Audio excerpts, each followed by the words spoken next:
Okay guys, I hope you can hear me. So this video is going to kind of recap what we did tonight. So if you missed the session tonight and wanted to just see some more examples worked out over graphing inequalities or looking at graphing compound inequalities as well as solving one-step inequalities, that's what I'm going to go over.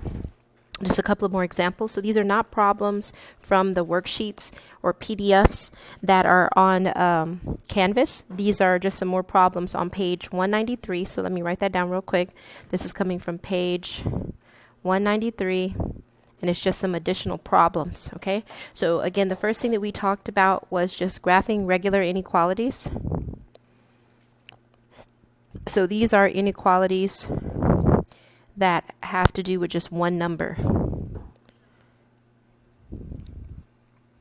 Remember that the difference between inequalities and equations is equations just have one solution, whereas inequalities have infinite solutions. But when we talk about graphing compound inequalities, we're talking about setting boundaries or conditions, okay? There'll be a little bit of background noise, but we'll work through it, okay?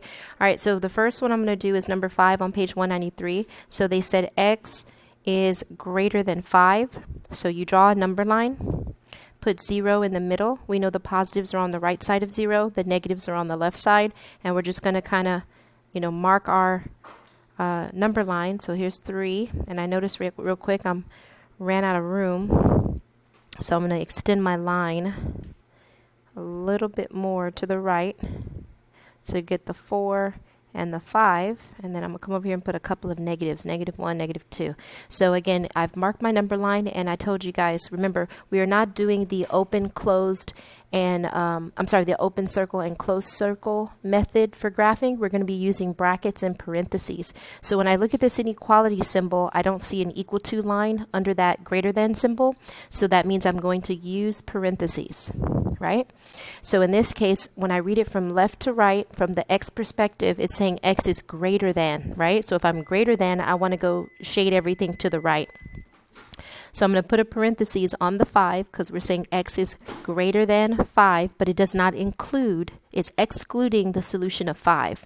So everything that's acceptable is everything that's greater than 5, right? So that means I'm going to positive infinity to the right, okay? So that's how you would graph that on the number line. Now, if they were to ask you to write that in interval notation, remember I told you guys that, again, we talk about 5. We're going to positive infinity. The infinity symbol always gets a parentheses, and because the 5 is not included as a solution, we'll have a parentheses. So this right here would be the interval notation, okay, the interval notation for that graph, all right? If we were doing set builder notation, we would put a squiggly line, and we would put x such that, that's that vertical line, remember this means such that, x such that, and then you just write what they gave you. X is greater than 5. So again, this is the graph. There's the interval notation, and then there's the set builder notation. All right, so that takes care of those. Okay, real quick, because I kind of led up to doing the set builder in interval notation. So just a little bit of notes real quick. So again, we use parentheses if we want to exclude a solution. We use brackets if we want to include that number, okay, and then all the other solutions. And then I also said, again, if I'm a positive infinity or a negative infinity, I always use parentheses. Okay, and it's very important to read from the variable or letter perspective. Okay, the letter perspective, and that will make sense in just a second. So you can see, hey, is x greater than, is x less than, right? So here's another one.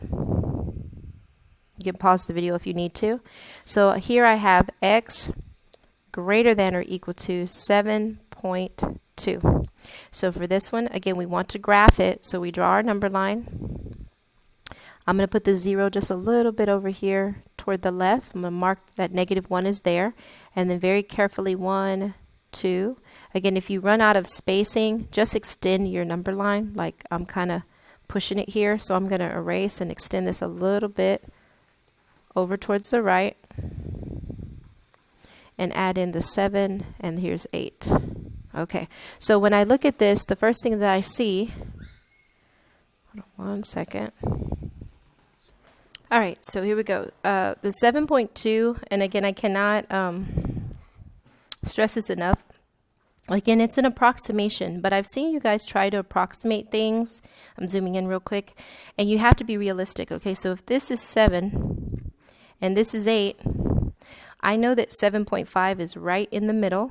Right there is 7.5. So when I do this, I want to be, again, to the left of 7.5 because I want to be at 7.2. So that being said, the first thing I'm going to look at is, again, I'm reading from the letter or X perspective. It says X is greater than and equal to. So if I see that there's a line under the inequality, I'm going to use the brackets, okay, just one bracket. And which way do I want to face it? So I read again, X is greater than. So if it's greater than, I want to face it to greater than values, which means I'm going to face it to the right. So I'm going to say 7.2 is about right here. I'm going to put a bracket nice and strong right in between 7 and 7.5, and I want to be everything greater. So I want to shade everything to the right, which would mean I'm going towards positive infinity. So there's the graph. You would be done. But if they ask for interval notation, then you would put bracket because you want to include 7.2, comma, and you're going to positive infinity. Remember, infinity always gets a parenthesis. So this is interval notation again. And then for set builder notation, all you would do is put a squiggly line, X such that X is greater than or equal to 7.2, squiggly line, and you're done. So this is set builder. Okay, so that takes care of that one. All right, so let's do some with a fraction. So with a fraction, let's just see here. Let's do X, whoops, I didn't mean to do that. Weird. Let's do X. Sorry about that, guys.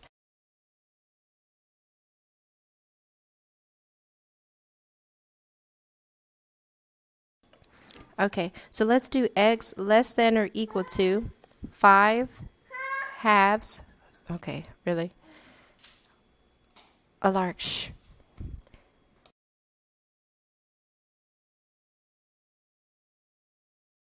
Okay, so we got X is less than or equal to 5 halves. And again, if you did T-bow, top and bottom out, you would find out that this is basically 2.5. Okay, so I'll show you real quick. Top in. Sorry about this, guys. Bottom out. 2 goes in there 2 times for 4. Subtract remainder of 1. So 2.5. And that's why I'm saying, again, this is 2.5. All right. So this, again, is X less than or equal to 2.5.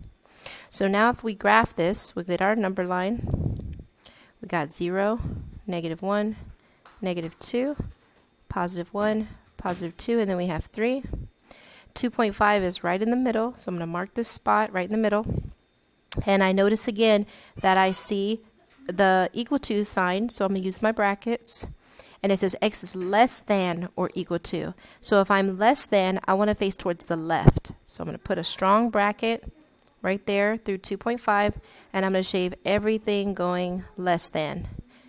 Remember what I was saying before about, again, so this is going towards negative infinity. So remember what I was saying before, that, you know, the 2.5 is included in here, but also the numbers when you're shading on your graph, numbers like, you know, 0.6 is in here, and -0.7. So numbers are also the whole numbers and the decimals, everything in between, and going towards negative infinity. Okay.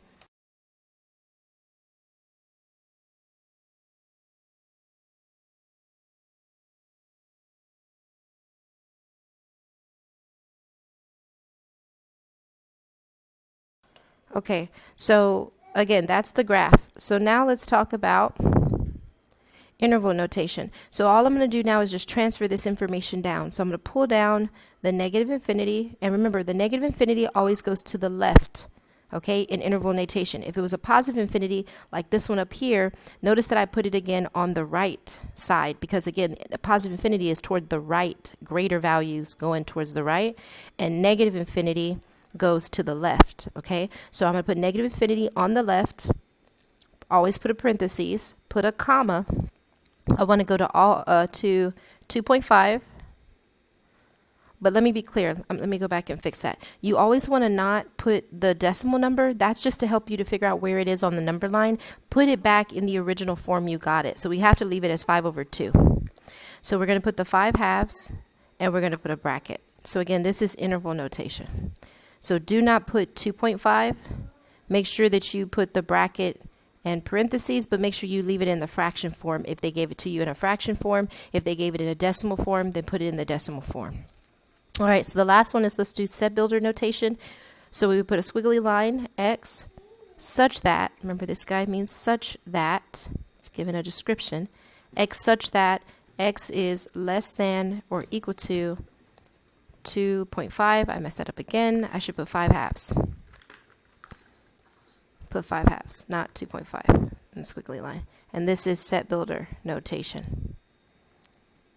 Okay, so that takes care of all 3. So let me do just one more of these. Again, this will be the 4th one I did, I think. So going back over these, yeah, up at the top, we got 1 there, 2, 3. There's 2, 3. Let's do a 4th one, last one, and then we'll go into compound inequalities. So for this one, let's do. Let me find a good one. Oh yes, let's do the one where what happens when they write it and it's not in the way we're used to seeing it. Give me 1 second. So what if they give us something like -12 greater than or equal to t? So as you can see, the letter is not on the left side like we're used to seeing it. So I want to be clear that you can rewrite this in the form that you're used to. Okay, so I'm going to put the t on the left like I want, and then I notice, sorry guys, that the t is looking away from. No. So we're going to put less than or equal to -12. So I'm just looking at, hey, the inequality symbol is facing toward the -12 and is facing away from. So that's the way I want to switch it, okay? There. So this now is in the proper form and I understand it. I read it from the letter perspective. So t is what? Less than or equal to. So again, this means less than because it's facing away from me. And then this, I'm going to use brackets. So I'm going to go to my number line. I'm going to put 0 over here.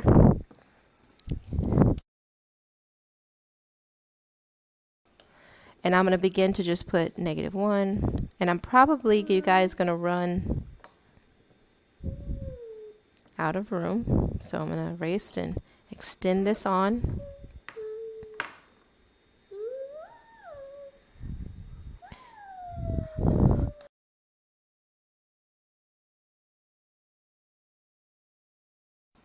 So -6.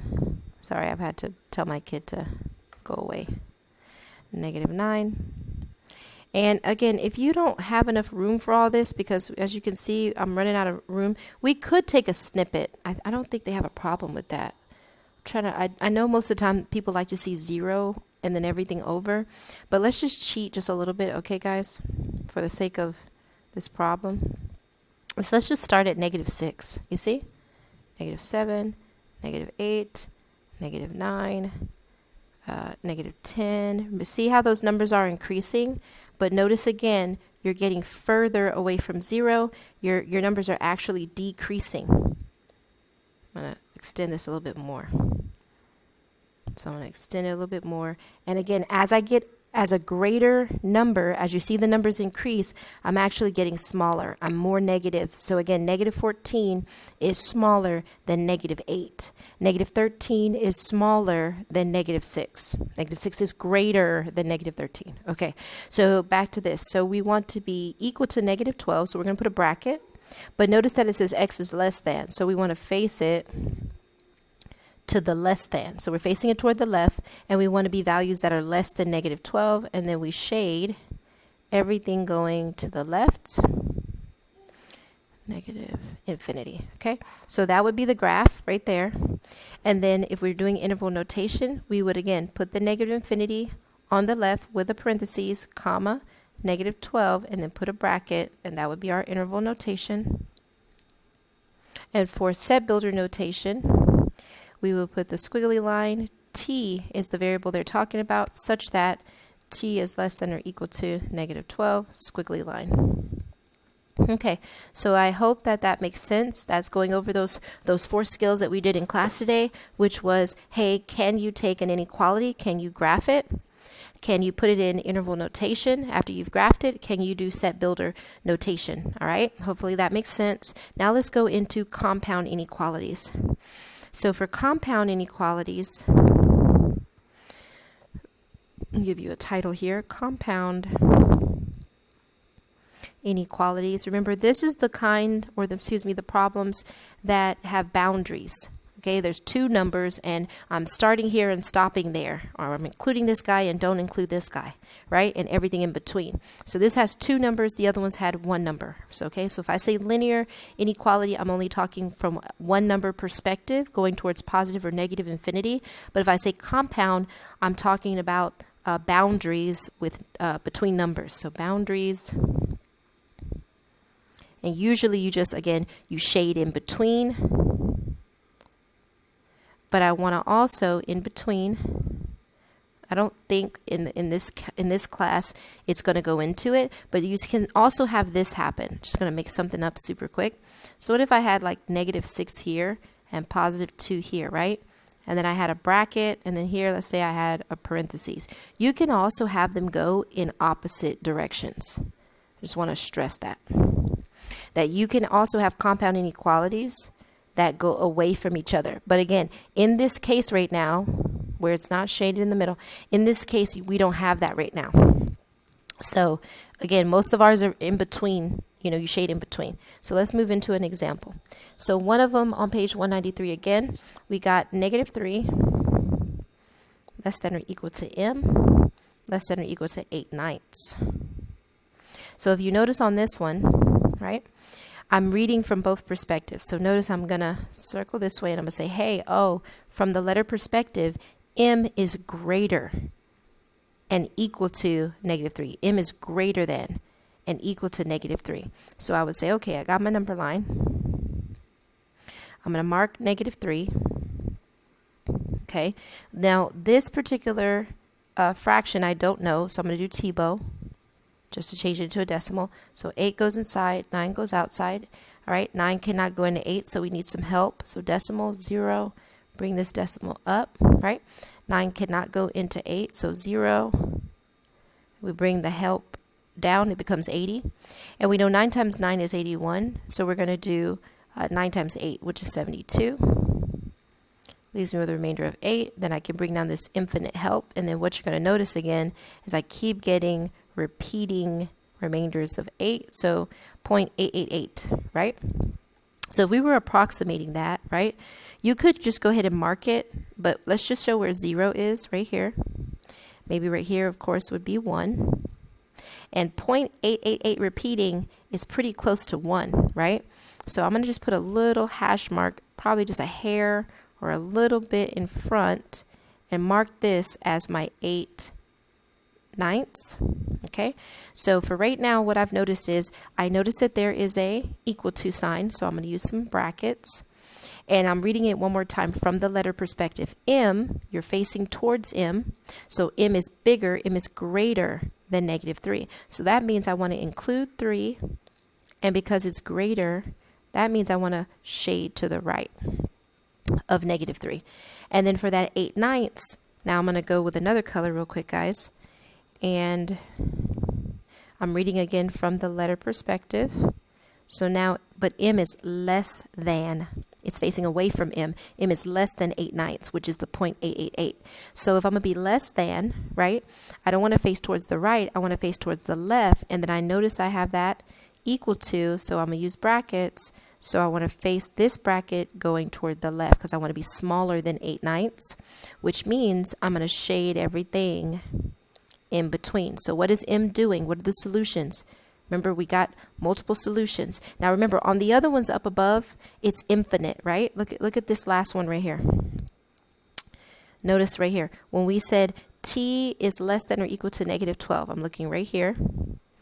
When I say t is less than or equal to negative 12, notice all the answers I'm going to get. I'm going to get everything that's negative 12 and smaller towards infinity. So it's a lot of solutions. It's infinite, right?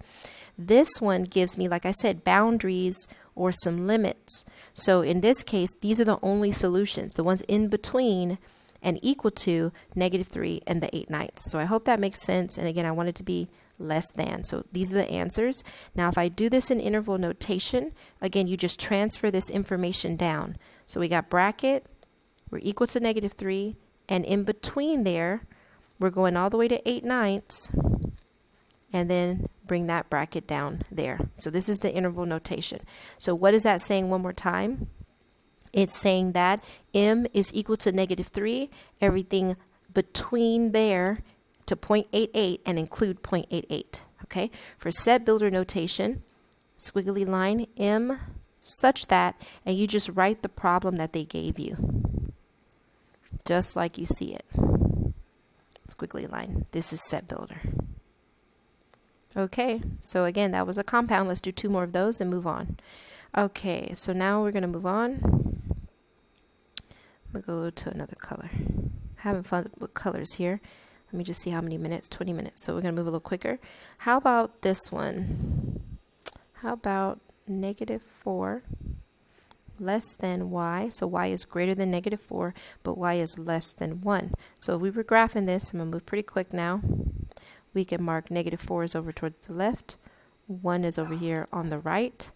And again, we notice that we don't have any equal to's, so we're going to use parentheses. And I read from the y perspective, y is greater than, so I want to face to the right, y is greater than, that's everything going this way, but y is less than 1, so I want to face this parentheses going towards the left because I want to be less than, so we just shade everything in between. Those are all the solutions. So negative 3 is a solution, 0.7 is a solution, negative 2.5 is a solution. And so now the interval notation would be parentheses negative 4 comma 1. It's going to look just like a coordinate point, which we'll get into in chapter 4 about plotting points. But this is not a point. This is the interval notation for the solution. Okay. Last part, set builder. Scribbly line, y such that negative 4 less than y less than 1, squiggly line. And so this is a set builder. And there we go. So that takes care of that one. And let's just do one more. So we're good with compound. Try to see if there's any more. I want to say that that's it. Okay, let's do one more.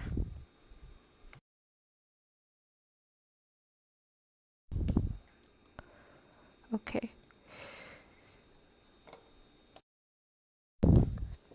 Sorry, I had to sneeze. Okay. I'm going to just make one up. How about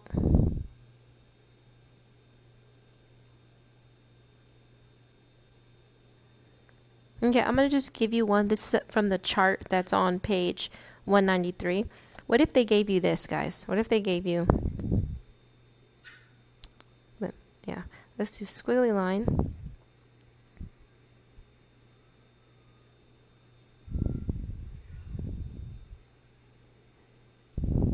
Okay, so what if they gave you something like this? So the first thing you should see is that, hey, I see squiggly lines and I see a vertical line.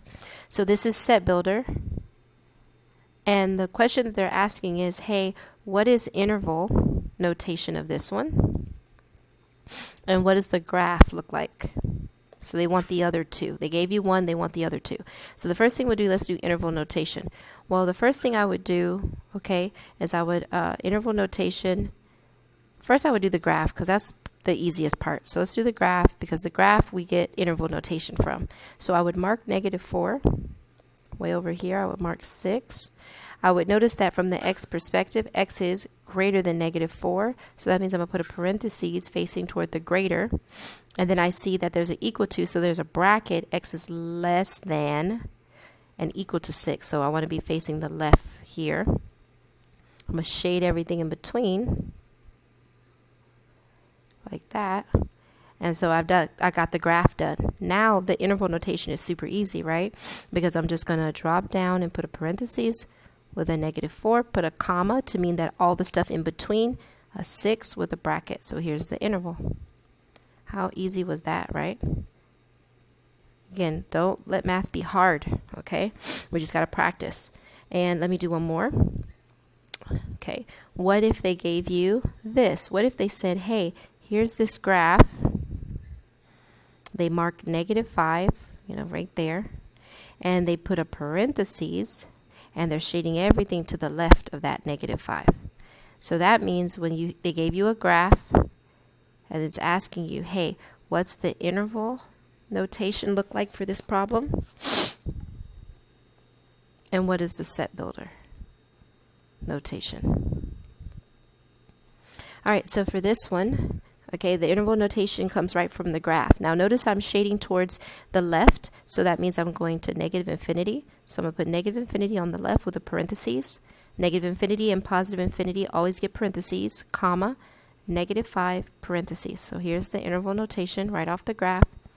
And for the set builder, they don't define a letter, so we could just always use X or anything that you want, but X is always a common one. So we're going to put squiggly line X such that, and what we have going on here is that X, it's not equal, right? But it's everything what? Less than, face away from it, less than, not equal to, -5, squiggly line.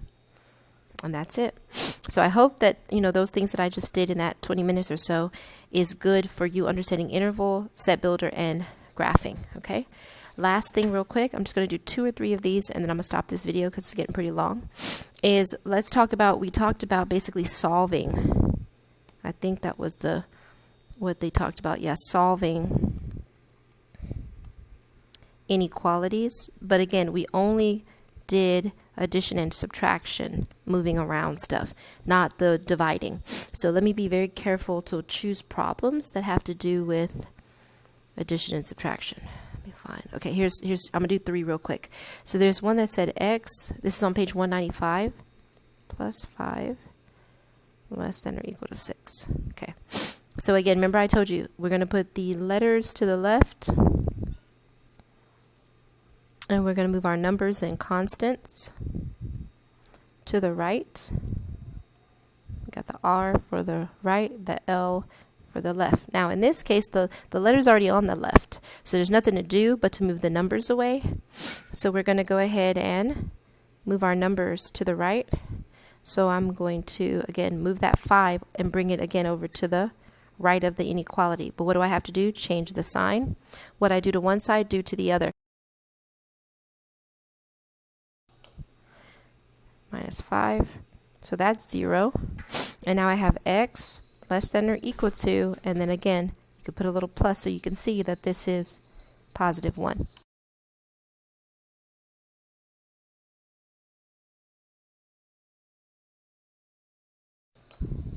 Okay, and that was it. Okay, now if they ask you to graph it, you would mark +1, so there's 0, there's 1.